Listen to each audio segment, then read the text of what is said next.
The unemployment rate dropping to 8.6% will certainly be the headline from today's jobs report, but 13 million Americans are still looking for work and want to know if an expanding economy will ever bring them back into the labor force. Larry Kudlow is, of course, the host of the Kudlow Report on CNBC and joins us now.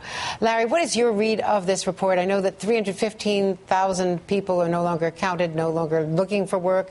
I talked to Hilda Solis at the top of the hour, and she says that's because some of them are at home starting up their own new businesses, and that it could partly be a good thing. I don't know what the evidence of that is. Well, I don't know. That's a tricky one.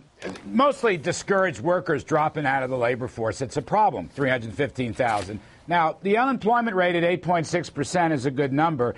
But, you know, in an odd sort of way, if you had a really powerful jobs recovery, I mean, we had modest improvement, 120,000 jobs. But if it were really powerful and you had like 250, 300,000 a month, you'd probably see the unemployment rate edge higher because more people would be coming into the labor force. They'd be more optimistic. That's not happening. We're still losing people from the labor force. So that puts a damper on this number. And at this point, is this a trend that you think worked for them, worked for the president, or could there be seasonal adjustments still? Or some of these new hires, retail hires because of the pre-Christmas season? I mean, how do you break it down? Well, it's tricky business. I mean, look, the president will have every right to take credit for a lower unemployment rate, even though underneath that, the data is not all that strong. We'll wait and see how it comes out for Christmas season. You had a pretty good start with Black Friday and Cyber Monday. On the other hand, when you look in this report, wages and incomes aren't really doing very well, barely keeping up with the inflation rate. So, Andrea, I think it's a mixed bag, to be perfectly honest with you. What about the Occupy movement? Do you think that that's beginning to lose momentum, gain momentum? What is your perspective on how this affects not only politics, but also just the development of the continuing frustration that people feel with the economy? Well, I get the frustration, but my advice to the Occupy movement is go back to work. You know, we can get more non-farm payrolls if you go back to work. Well, they may not be able to find jobs, though. Well, that's true, but people. It certainly would be worth a shot at it seems to me. That's certainly better than disrupting parks around the country and so forth. I mean, I'm not a big fan because I think at the core it's a very left-wing union-type message, very anti-capitalism. I don't much like it, Andrea. I think what the country needs is a more upbeat, growth-oriented vision right now.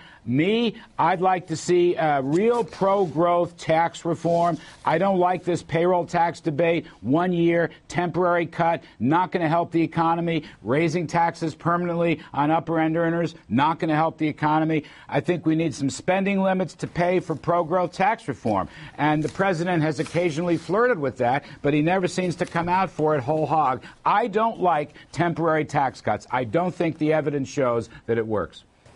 And at the same time, looking at the Republican field, what do you think of Newt Gingrich? You know him well, and Mitt Romney, and this rivalry that is now shaping up. Can Newt Gingrich get the Republican nomination? Well, those are hard questions. I do know both gentlemen well. Probably know Newt a very long time. I knew Newt, Andrea, when he was a cohort and colleague of Jack Kemp. I mean, at heart, Newt is really a supply-sider, a growth guy, and I think that vision, as it comes through, is going to really help him. I'm not picking sides here. Mr. Romney has given a strong critique of President Obama, but I don't think Romney has put together a vision of growth and optimism, how we're going to really lead the country out of these doldrums and get America back to work. I think that's the issue. The back and forth in the campaign interests me a lot less than what's the vision here, because I think ultimately optimism, growth, jobs, a positive vision with some good policies behind it. That's what Republican voters want. That's what everybody wants right now. And speaking of what Republican voters may want and may be getting, Donald Trump, according to the New York Times, is going to be moderating a Republican debate toward the end of December 27th in Iowa, right before that January 3rd caucus. That's going to be a show. I know. I heard about that last night. I guess that's the Christopher Ruddy Newsmax.com debate. It's fascinating. I'm a big fan of Donald Trump, and I'm sure he'll have a lot to say about what the other candidates are saying. Maybe he should be a candidate, but he'll certainly act, let's say, like a semi-candidate, won't he? You're not going to be able to hold him back. Nobody has ever been able to hold him back. And, in fact, he's supposed to meet with Newt Gingrich on Monday at Trump Tower, so more of the Trump primary continuing. Larry Kudlow, thanks so much for being with us. Larry Kudlow, of course, hosts the Kudlow Report weeknights at 7 Eastern on CNBC.